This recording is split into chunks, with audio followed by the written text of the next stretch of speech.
real man doesn't deliver on a Sunday. If you don't like that, you don't like NBA basketball. Anthony for three. Bang! J.R. Smith! We just saw men fly.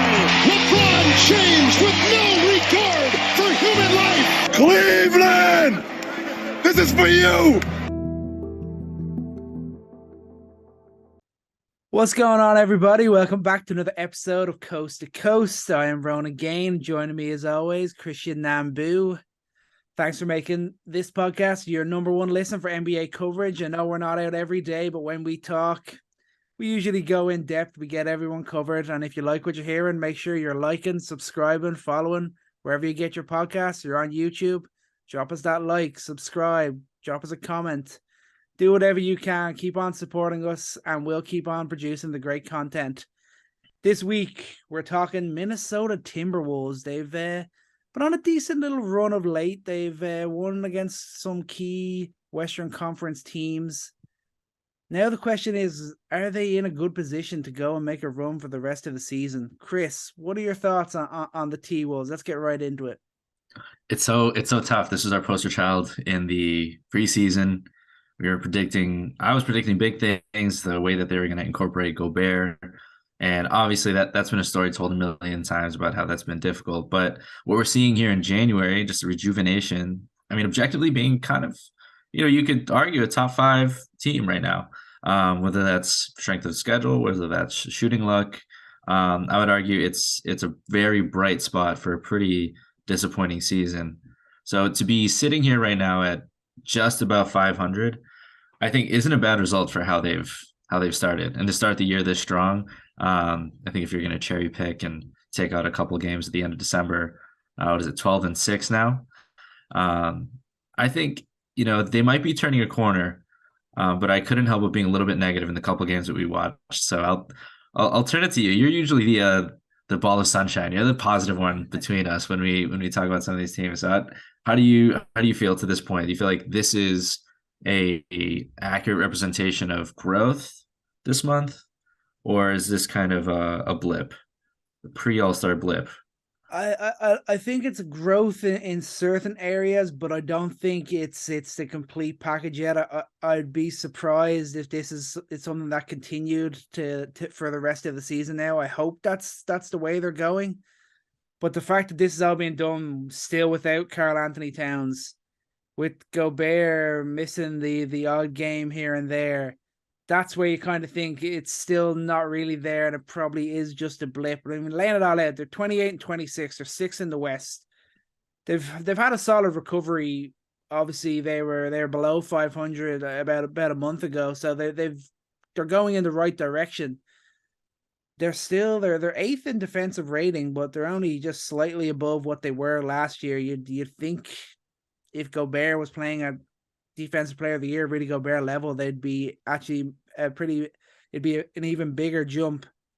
And then they're 4-1 in the last 5, though. They've beaten the Pelicans, they've beaten the Grizzlies, they've beaten the Kings. The last game we watched there, they beat the Warriors in overtime. It's just a question of where does it go from here, and are we finally going to get to see the best of this team with Gobert looking like a positive, looking like he's having a positive impact on this team? Because so far it just doesn't feel like that at all. Yeah, and it's tough to tell. Like, the sample size is small right now. When we talk about with and without Gobert this season, they've had 10 games without him. And if you were to guess if their defense was better with or without him, what would you guess? I'm gonna guess that it's better without him. Well, just based on the narrative, I mean, you would be correct, which is weird though, because it's only by like 0.4, so it's negligible. It's nothing serious. Like, their defense has not improved or gotten worse with him on or off the floor, and I don't think that's an overall. I don't think that's an overall, damnation on him. I think it's a damnation on how, over the course of the season, they've kind of worked as a team with him there, and he hasn't been able to make the impact. Not because he has been bad this year or worse. In fact, like, this has been one of his better years defending the pick and roll. If you look at advanced metrics, he's still at the top of the league as a drop defender and defending the pick and roll, which is very important in this league. But still, defensively, they're really not able to make a big jump with him there. And I think that's still the ongoing theme, is that was supposed to be the number one thing. They're supposed to turn this team into the Utah Jazz, where they're the top 5 defense just because of Gobert somehow. But offensive rating, though, jumps up to 117 without him in those 10 games. And that's pretty striking. And I think that was a really great small microcosm we got this week when we watched them play the Kings with Gobert on the floor. And they watched them play the Warriors without Gobert. And the spacing is just so dramatically different without him there. The way they're able to whip the ball around the floor, the way they have multiple guys who can put the ball on the floor. It's just so different, especially with a guy like Naz Reid, who, like, can we take a second to talk about Naz Reid just to dive right? Because that guy was playing like a star against the Warriors. Like, when, you had Anthony Edwards not in until around the 5.5 minute mark in the fourth quarter. And it was really the Naz Reid and D'Lo show dragging the Timberwolves back into this game. And he was a huge part of on both ends of the floor defensively, on switches, trying the paint, really even like going toe to toe with Draymond. And he was just an excellent contributor last night. And I think maybe there's other guys on this team who, if there were more opportunities, they would really be more productive. I think Naz Reid is absolutely one of them. Yeah, I mean, there's a few guys where you point to that with this team. You look at him, you're getting good minutes out of Taurean Prince as well. Noel is always capable of putting up important scores for the team and doing a good job. Rivers is slowly getting back into the flow of at least being a 3-point threat, which is what the main thing that they were hoping when they got him in. I think McDaniels is a really interesting one. He's shooting 38% from 3, and I think he's only one of only 2, just him and Shai Gilgeous-Alexander, that have 50 blocks and 50 steals this year. So, I mean, he's doing it on the defensive end, and he's also contributing on the offensive end. That's pretty great for the Timberwolves. That's exactly what they were hoping for. They needed to see more from him as an offensive threat. Still, his major value is on the defensive end, but when he's contributing with that shot from deep, that's really important for this team. Yeah. So why don't we talk about the Kings? That game was, first of all, the first quarter was just an absolute wash. But it felt like that game was definitely a microcosm of the season, where one of the biggest factors that has really held the Timberwolves back this season came up, and it was, being careless with the ball when it mattered most. And honestly, that's just the biggest implication on Anthony Edwards himself. And on the surface, like 6 turnovers in that game, even though he's scoring well, even though his shooting numbers have gotten better this season, there's just a certain polish. Like, he's such a good highlight player. Like, you just turn on Anthony Edwards highlights and you look at his stats, and you're like, oh my God, this guy's going to be amazing. But there's a certain flow to his game that he hasn't added that has kept him from being what I feel like to be a true superstar. The way that he's managing the game, and he hasn't gotten to that point yet. And that showed in both these games, honestly. Even though they eked out the win against the Warriors in overtime, there's too many times in both these games where Anthony Edwards is just careless with the ball, just like unexplained turnovers and inconsistent defense. And even though the numbers are there, it showed in the game against Kings where, he wasn't able to either be that guy offensively to distribute it and to, get good offense out of a possession, especially in overtime. And he wasn't that guy to defend De'Aaron Fox. He was a great talent. But I was hoping that at this point in the season that you'd be seeing Anthony Edwards, have some pride on that end of the floor, and they wouldn't be needing to try to put Austin Rivers on him. Yeah. Austin Rivers was not effective on him. Noel got cooked against Fox, and Edwards was nowhere to be found in terms of stopping him. And that was a matchup that I hoped that he would have taken a little more pride in, and defensively, and in the turnovers. I don't want to make this an anti-Ant show at all, because, his numbers have been great this season, and overall, Timberwolves have been great. But I think we still expect more for a guy like him to take that next step. Yeah, 100%. I think the only thing I ever come back to with Anthony Edwards is whenever I want to judge him, I always kind of look to the fact that he's still only 21 years old. Yeah. Yeah. That's the biggest thing. That's why I can cut him that bit of slack at this moment. But you're absolutely right, especially that matchup with Fox. You're thinking there's very few people in this league, especially on the defensive end, that can move the feet quick enough, that can be quick enough to stay with De'Aaron Fox. I mean, his over a few steps, De'Aaron Fox is like lightning. He is extremely difficult to stay in front of. But you got Anthony Edwards is extremely athletic. If we could start seeing that little bit more on the defensive end, like we do on the offensive end, that'll make a huge difference for his overall game, and I think for the Timberwolves as well. He could start to have a bit more of that impact. Like in general, as we saw with the team against the Warriors, the team defense as a whole, they all just worked harder. Is that just a mentality thing when they have Gobert on the floor? Do they just think, it's okay, Gobert will clean up our messes? And then when he's not there, they all come together and think, we got to work, we got to put in that extra bit of work to stand a chance in this game. And that's where you feel like the issues still fall. Watching that game against the Kings, I wasn't sure. I texted you about this. I couldn't figure out, is it Gobert not playing at his usual level? Is it the rest of the team not doing enough? Or is it the Timberwolves, the coaching staff, Chris Finch just asking Gobert to do too much? It was very difficult to figure out where that was. And it feels like it's a little bit of everything, because Gobert is definitely not the stopper, the DPOY he was in Utah in this first half of season with the Timberwolves. And that has been a problem. And it begs the question, when you slowly start to look at it, when does the question really start to arise? Like, is Gobert slowly starting to become a bit of a problem, given how much they gave up for him and how much they kind of changed their team around to get him in? Yeah, I mean, it's both. I mean, it's both. I think that he was specifically used in a system where I thought they had Royce O'Neal, who's been amazing. I mean, we just talked about him, how good he was this year in Brooklyn. He was a great perimeter defender in Utah. And Mike Conley, great defender in Utah. Joe Ingles, great perimeter defender when he was healthy in Utah.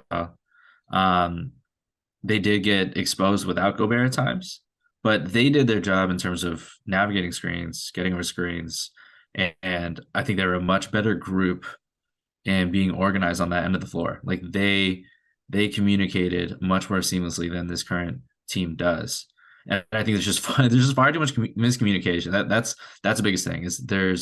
It just looks messy, and Chris Finch talks about, like, he lets them play freely on offense, and he wants him to be disciplined on defense, but you haven't seen that consistently. And for Gobert, I mean, he's just constantly trying to fix messes. And one of the toughest things that they've come up against this season is defending DHOs. And you saw that a lot against the Kings, is Sabonis, they're running the most DHOs in the league. Like, their perimeter defenders were just not getting over the screen. They were not fighting over it. They were not anticipating it. There wasn't a lot of communication there. And that's something that they're always just a step behind. And it's tough to really work the drop effectively if there isn't that synergy there defensively. So I think that maybe this is just something that they have young players on this team that, Anthony Edwards isn't always going to get there. That's one thing that baffles me, is there are times where Anthony Edwards gets over screens like so easily. His footwork is great, and he has the strength and the foot speed to do it. And other times where he just dies completely on screens, like he's just gone out of the play. And then Gobert's just trying to fix his mistake. But if you had a counter too for Gobert, like every single game, where he's just rushing back just in the fast break to defend the rim, and just someone missed an assignment and he has his hands in the air, like that has to happen at least like 5-6 times a game. And especially against a team like the Kings, where De'Aaron Fox is getting early offense. Shout out to him. He's just having a fantastic year, shooting 67.5% right in the painted area. And he just gets there so easily, has such a great touch on that floater. And that was the exact area where they're giving up a lot of shots. I mean, right above the paint, he's shooting 51% right in the paint, 67.5%. And they were trying to give that up to him. He got it anytime he wanted, and that spells death for this team. But defensively, what's the answer here? Like they have one true point guard, and that's D'Lo.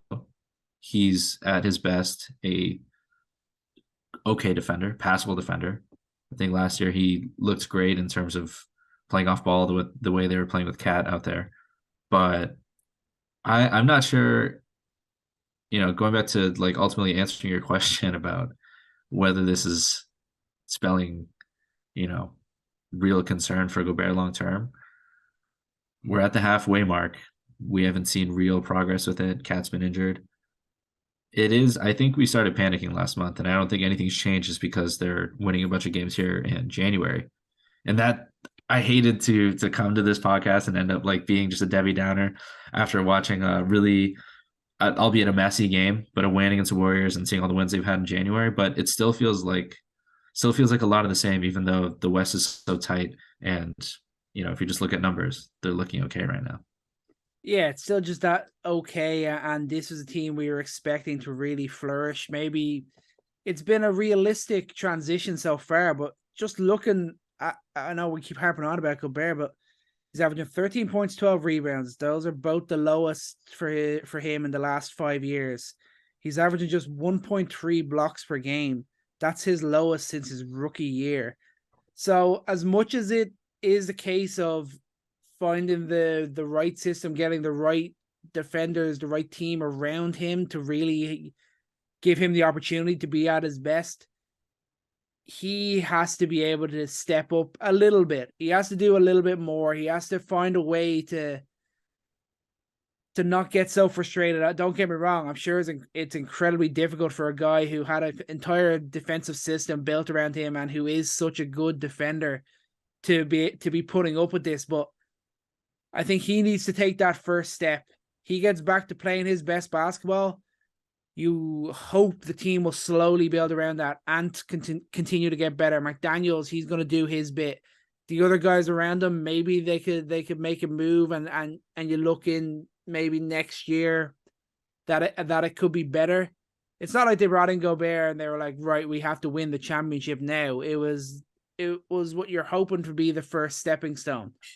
They were definitely hoping we got to win a playoff series now. They went in and plugged the massive hole in that was their rebounding from last year. But at the moment, you're thinking the Timberwolves hierarchy are probably like, oh crap, was this a mistake? If they don't make the right moves, I guess either I can't really picture them doing anything before the trade deadline. So I guess in the off season this year, then they're really going to start to say they really kind of screwed the pooch on this one. Yeah, it's not. Gobert is one of those guys too, where like, the Cavs sent out a lot for Mitchell, but they could have flipped him if they wanted to. But you can't flip Gobert. You got to figure it out here. Yeah. And I put my tinfoil hat on about how they have flexibility with Cat. However, if that's something they want to explore, but I think that all the attention though has to be for me on Anthony Edwards, where his improvement can come from. And I got to say, like, I like when he is aggressive, and this is my thing. When he's decisive, he gets the ball and he attacks the paint, or he calls a pick and roll and he gets such crazy elevation on his shot and no one can really contest it. And he's getting really good at hitting those. But the times where he just holds the ball comes to him and he doesn't do anything with it. And the clock's ticking down. He eats 10 seconds off the clock, just kind of dribbling around, waiting for something to happen. That's something that will come with time. Again, you said he's 21, but that needs to change. Like when he's decisive, he's so good at collapsing the defense. Like the Timberwolves get so many easy looks for their shooters, and that's another thing that has to be talked about at some point. I mean, they're 19th in 3-point percentage. Even when they get the ball swinging, when it ends with Anderson in the corner, like that's not the shot that's going to win you the game throughout the season. Like they need Cat back in there, and they need other shooters. McDaniel shooting 38% from three is revelation, but I mean they still need other guys who are going to be efficient from there. But yeah, I think this all starts with Anthony Edwards. How is he going to respond as a playmaker and learn how to continue to get better with the basketball, being smart with it? It's crazy to me that this is potentially D'Lo's last year. in Minnesota. His contract is up after the end of the season, and I think if anything, do you keep him after what you've seen this season, the last couple seasons? I mean, Does he match with Edwards? It's really tough to say that. I think if they kind of gave up on Russell now and they maybe went out and looked to get a point guard that's maybe just a more of a potential kind of like defensive team of the year type of player, that sort of buzz, if that's what they looked at, I think that's trying to take a bit of pressure off Anthony Edwards. Anthony Edwards shouldn't be a guy who needs to be covered on the defensive end, and that one, obviously he's the guy you want to build your team around, but he's also your number one overall pick. He's also the guy you chose thinking he's going to be the superstar to bring this team to arguably maybe the best level that it's ever been at in their history.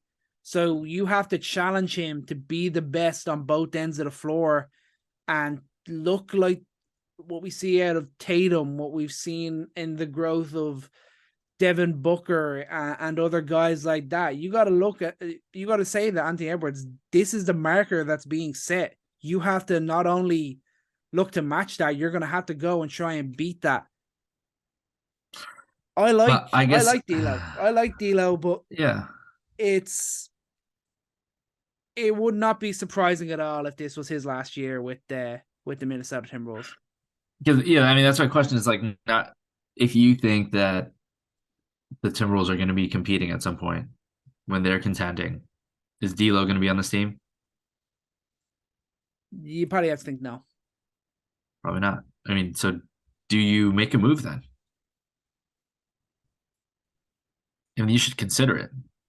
Yeah, it's just a question of where do you go at this point? Where would they go with it? Do you think, or would it be more likely a sign and trade sort of situation in the off season is more likely, possibly? Maybe an off season trade, but I think I mean, there's been heating up rumors about Miami Heat generating interest. I don't know where a deal maybe with Toronto, if that's something there. Just teams that are in the mix. Getting a guy like Gary Trent, getting other scorers next to him. But I think that ultimately, if D'Lo's expiring this season, and this is a season where I think at the mid mark of the year, you know that this is not a team that's going to make it through the playoffs. Like, can you at least recoup some assets here? Mm-hmm. Like, I'm not even really interested in the player.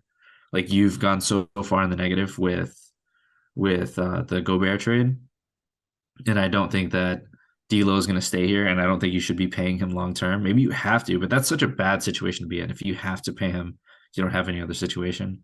I don't know, but that's kind of a maybe not the subject for today. We don't want to be throwing around trade ideas necessarily, but because I think that D'Lo too. I mean, he's been a steady player for them. I mean, he's been able to run their offense. He's been a guy that you put the ball in his hands, and usually they're going to get better ball movement than they get with Ant.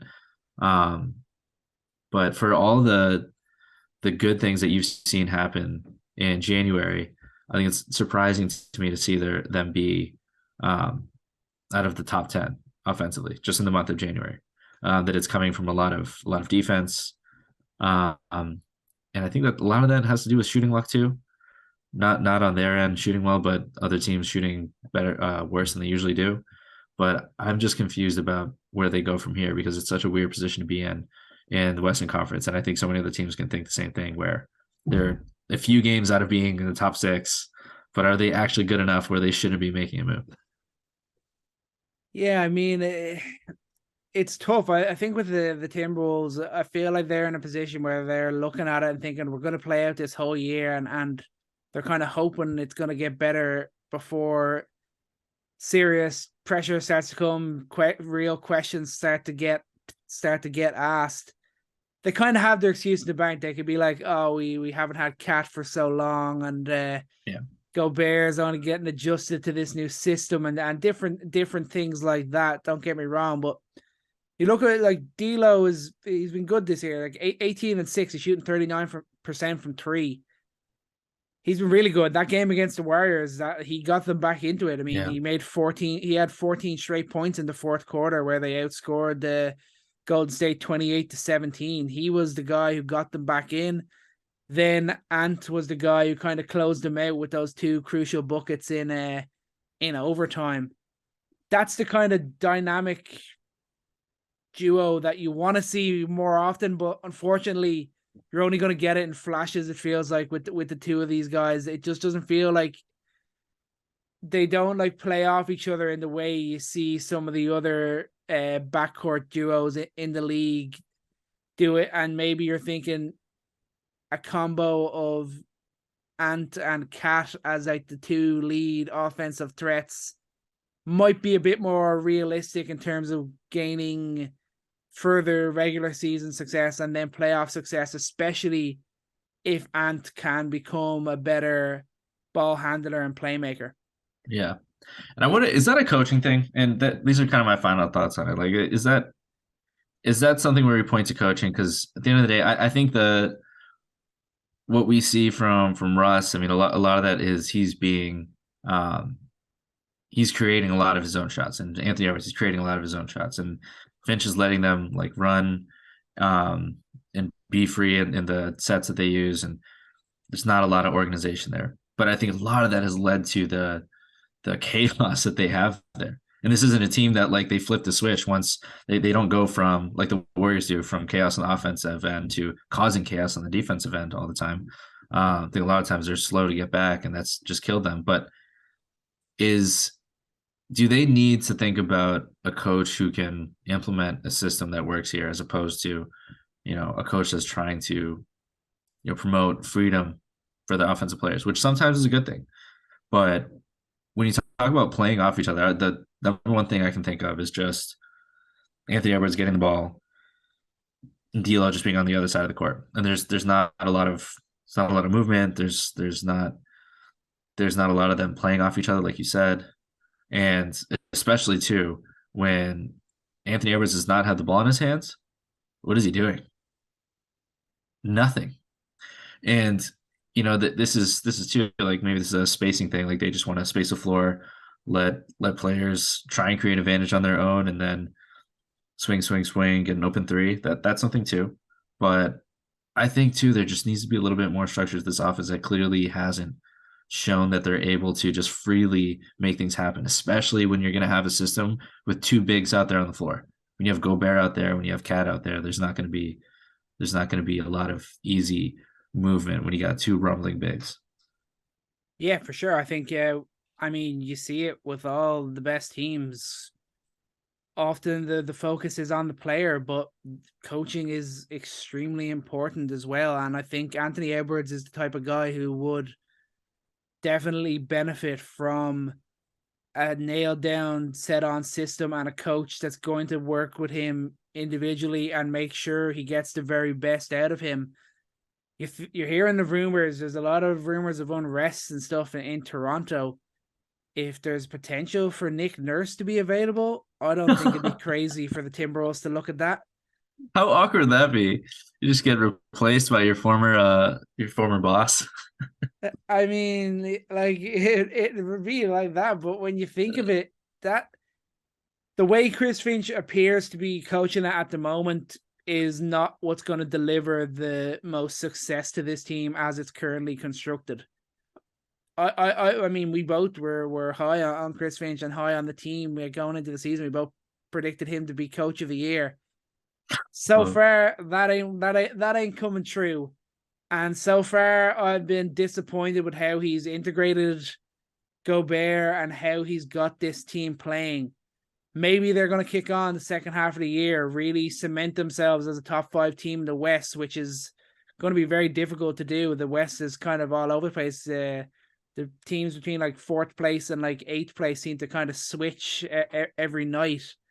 So there's big pressure on Chris Finch, I think, for the rest of the year to really show that he can be a top level coach and he can get this roster to play well together. He can integrate Gobert, get him back playing to his best, and just show signs for Edwards. Edwards doesn't have to be the finished product for the rest of this year, but he's got to show more as a two-way player.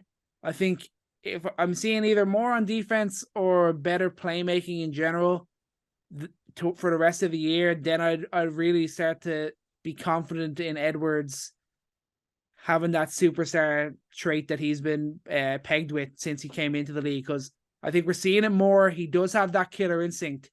He's got those strong spots at the elbows. He can hit from there. He can become that dead-eye scorer. Now it's just a question of the all-round game coming together. Yeah, and we'll see. He had a really strong – he always plays strong post-All-Star break. And maybe all it takes for teams like this is a moment. And right now in January, they're 7th in net rating. And they have one of the best winning records in the league in the month of January and this year. And maybe this is just what they needed. They're playing better defensively than they are offensively. And Cat hasn't even come back yet. So maybe come playoff time, we're going to be seeing a much different story. And if Anthony Edwards is going to have his moment and he's going to make the name for himself, the real name, not the guy who's inconsistent, the guy's got a lot of talent, but he's young, but the guy who's leading this team, this is a pretty good way to start out this year, and hopefully it continues into the rest of the season. Yeah, that's got to be the hope, especially for our predictions from preseason. We're hoping for the make us look good, please. Come on, like Chris Finch, get your name in the hat there. I think we all know that Joe Mazzulla is probably looking like a dead-on search for Coach of the Year, regardless. But there is pressure on the Timberwolves for the rest of this year. There is pressure on Chris Finch for the rest of this year. Let's see how they handle it. Let's see if they remain a top 6 seed in the Western Conference. It's going to be a very, very tight battle, but it's going to be a fun one too. It's great to see how competitive it is and how many teams have their hat in the ring to really be a playoff cert come the end of the year. But I think that's going to do it for today's episode. Just a quick one to talk some Minnesota Timberwolves. Thanks so much for listening. I'm Ronan Gaine. My thanks to Chris Nambu for joining me. Thank you all so much for listening. Thanks for sticking with us. Remember, like, subscribe, comment, social media. We are everywhere at Coast to Coast NBA. And remember, take every shot and love every moment. Cheers.